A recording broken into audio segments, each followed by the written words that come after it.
पर बहुत ही जो जज रहा है तिलक, ये तिलक लगाने के लिए हमें सोचना पड़ेगा। अगर हर हिंदू अपना कर्तव्य जानकर अगर कार्य नहीं करेगा। मेरे भाइयों, इस बार की शोभा यात्रा में हमने बिल्कुल ही एक बहुत बड़ी मस्जिद होती है, सिद्धंबर बाजार मस्जिद कहते हैं, हमारे क्षेत्र में बहुत बड़ी मस्जिद है। जैसे भाई साहब ने कहा है कि अगर हमारी शोभा यात्रा निकलती है तो पुलिस कमिश्नर, होम मिनिस्टर, ये लोग एक मीटिंग करते हैं और जितने भी जो मौलवी होते हैं, जितने भी जो मुस्लिम्स के जो नेता होते हैं, उनसे एक चर्चा करते हैं वो लोग। और उनको ये कहा जाता है कि रामनवमी के अवसर पर राजा सिंह शोभा यात्रा निकालता है, पता है आपको, उस दिन एक भी मुसलमान टोपी पहन के बाहर नहीं निकलना है। ऐसा गवर्नमेंट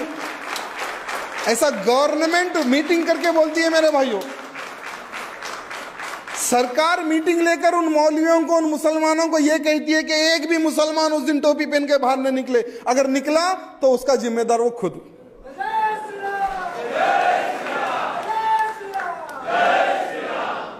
शोभा यात्रा के दौरान जितनी भी जो मस्जिदें होती हैं, बहुत बड़ी बड़ी मस्जिदें होती है, बहुत बड़ी बड़ी मस्जिदें।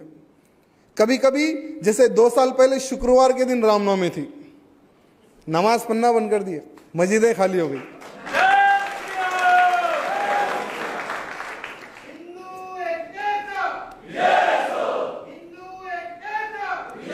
इसका एक ही कारण है, जैसे नारा अभी भाई ने लगाया है कि हिंदू संगठित हो गया तो हमेशा हमारी जीत ही जीते। मेरे भाइयों, हमेशा हमारी जीती जीते। सारी की सारी मस्जिदें ढक दी गई, सारी की सारी मस्जिदें ढकती गई और हर मस्जिदों को लॉक, ताला डालकर सबके सब लोग ओल्ड सिटी में जाकर बैठ गए। ये बहुत बड़ी विजय है मेरे भाइयों, हम सबकी ये बहुत बड़ी विजय है। और खुलेआम जो गौ हत्या होती थी, आज मुसलमान गाय काटने के लिए डर रहा है ओल्ड सिटी में। 7 एमएलए, 1 एमपी और 50 नगर निगम पार्षद उनके, फिर भी उनके मन में एक भय का वातावरण पैदा हुआ है। और वो पैदा सिर्फ एक ही कारण से हुआ है कि वहां का हिंदू नौजवान आज शिवाजी महाराज जैसा खड़े हो चुका है।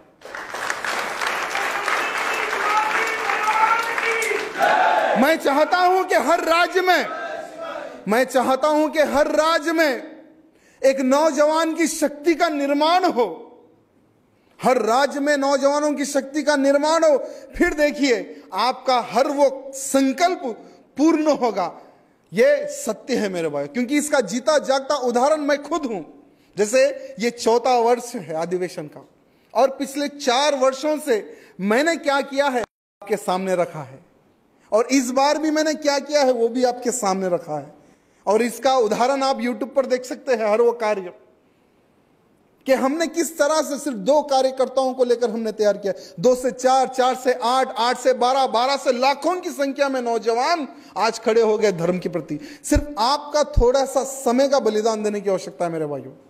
थोड़ा सा समय, हर बस्ती बस्ती चले जाओ, हर घर घर चले जाओ, नौजवानों को धर्म के प्रति जागरूक करो, एक संगठन का निर्माण करो, फिर एक कोई ना कोई आयोजन लेकर एक शोभा यात्रा निकालो, एक सभाएं करो, अच्छे अच्छे वक्ताओं को बुलाओ।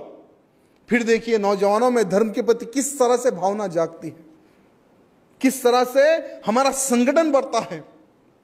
जैसे इस बार हमने मन से एक छोटा सा एक डायलॉग मारा था कि इस देश का हर बच्चा सिया राम कहेगा, इस देश का हर बच्चा सिया राम कहेगा, इस देवभूमि पर नहीं इस्लाम रहेगा।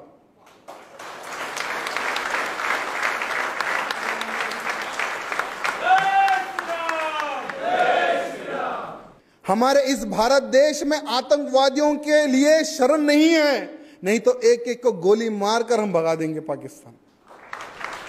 ये नारा हमने खुलेआम रामनवमी की शोभा यात्रा में लाखों की संख्या में, मैं एक बहुत बड़े डीजे पे होता हूं जिसमें साउंड सिस्टम लगा होता है, एक मेरे हाथ में माइक होता है और मेरे पीछे लाखों की संख्या रहती है। उस डीजे पे ठहर ने खुलेआम ये डायलॉग मारा था और सारे के सारे पुलिस डिपार्टमेंट के लोग मुझे हाथ बता रहे थे कि भैया चुप बैठो चुप बैठो। मैं बोला जो करना है कर लो, क्या करेंगे, एक छोटा सा केस लगाएंगे। एवरी रामनवमी पर मेरे भाइयों 5 से 10 केसेस मेरे ऊपर बुक होते हैं, एवरी रामनवमी के लिए। हर रामनवमी पे केस, हर रामनवमी पे केस। क्या होगा, आधा टाइम मेरा ऑफिस में जाता है तो आधा टाइम मेरा कोर्ट पे जाता है।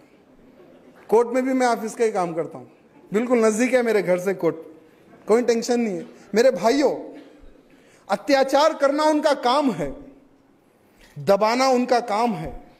अगर हम धर्म के प्रति अगर कुछ करना चाहते हैं तो डरो मत।